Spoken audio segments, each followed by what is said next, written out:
Never before have I seen so much distress in people not being able to access rental accommodation due to a lack of supply.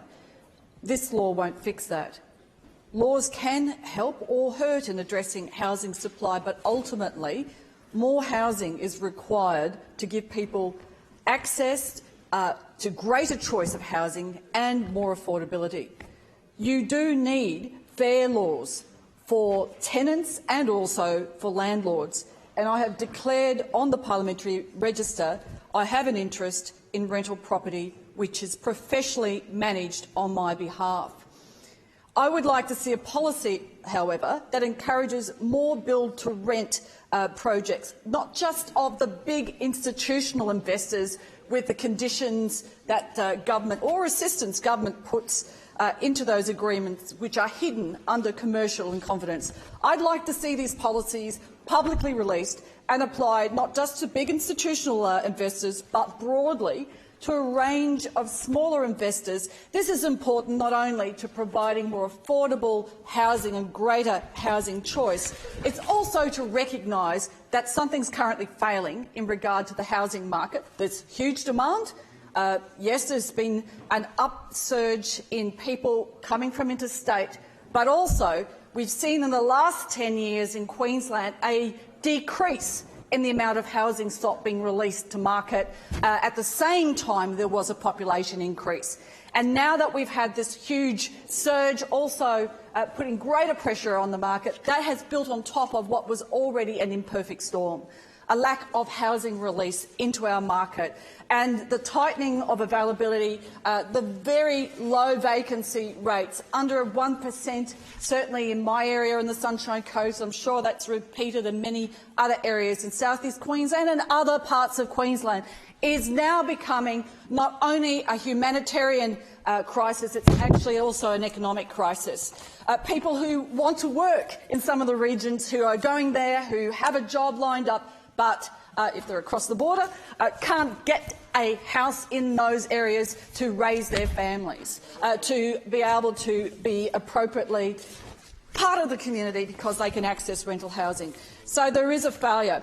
It's a relevant conversation as part of this discussion in the Housing Legislation Amendment Bill, because there has been a lot of debate about where is that line in ensuring that you have tenants protected from abuse, having recognition that this is people's homes, but also recognising it's predominantly mum and dad investors, not big institutional investors with sophisticated systems, but mum and dad investors who are either managing their own property or doing it through a rental agency, who are the ones who are putting their own capital into the market to provide housing.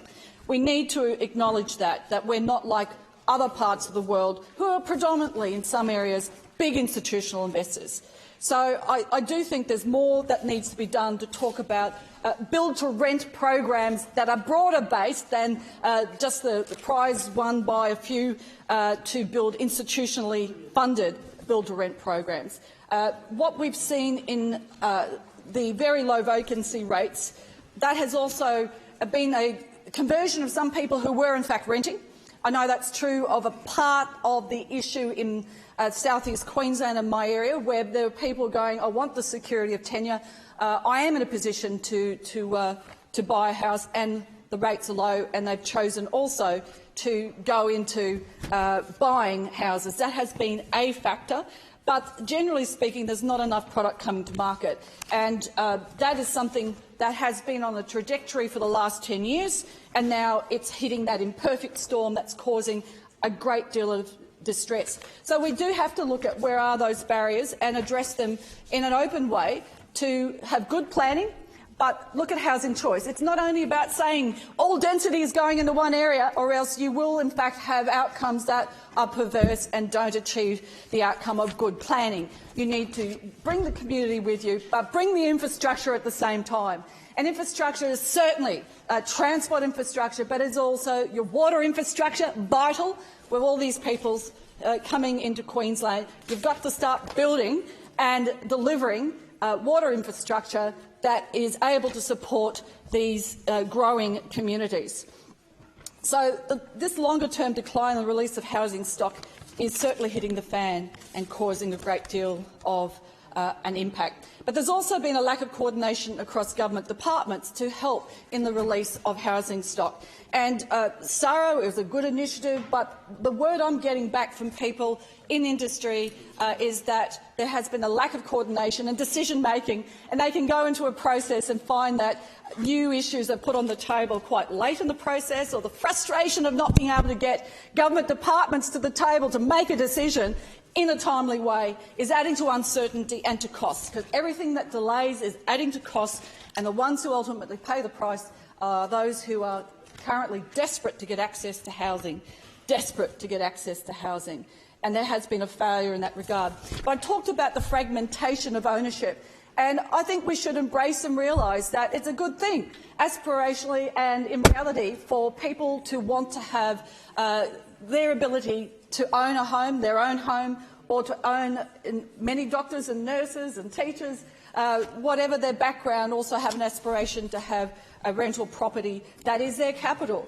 And so we need to work with people to ensure that they are also able to invest that capital into the rental market. And I would like to see that investment in more build-to-rent projects rather than just for the great big institutional investors. Make it a transparent program and policy where people can see, rather than cloaked in commercial and confidentiality, which I think is unfortunate because it doesn't, in fact, deal with the issue that a lot of ownership of land is fragmented in many of the growth areas and even some of the PDAs, where ownership is fragmented, and there has to be those programs and policies that can help bring it to market.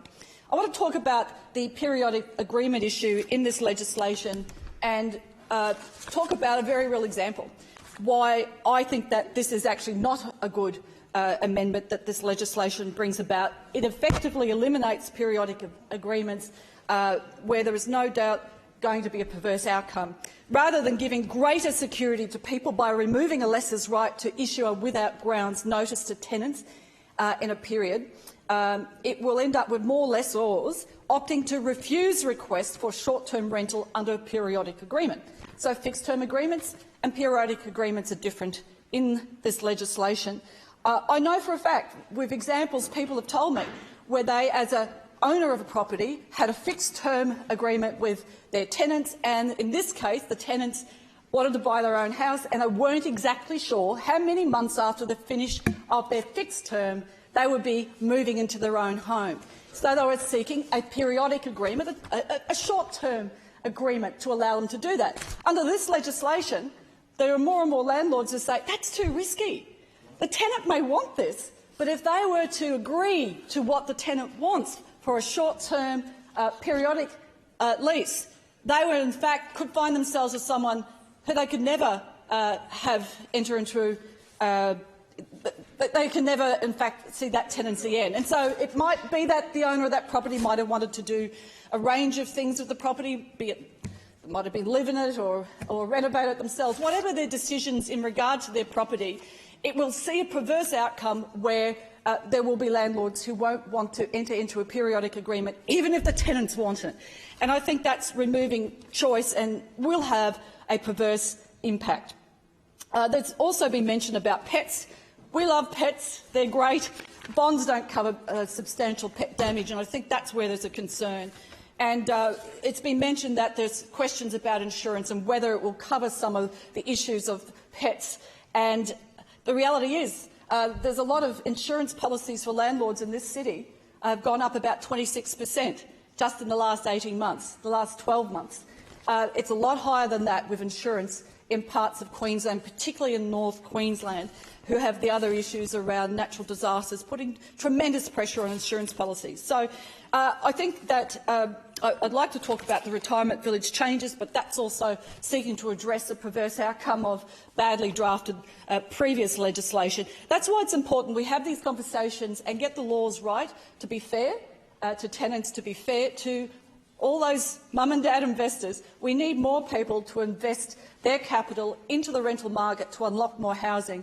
But this profile of the delays in bringing product to market, it's hurting people. I've never seen so many people in so much distress. They need more product brought to market with fair laws to encourage that to occur.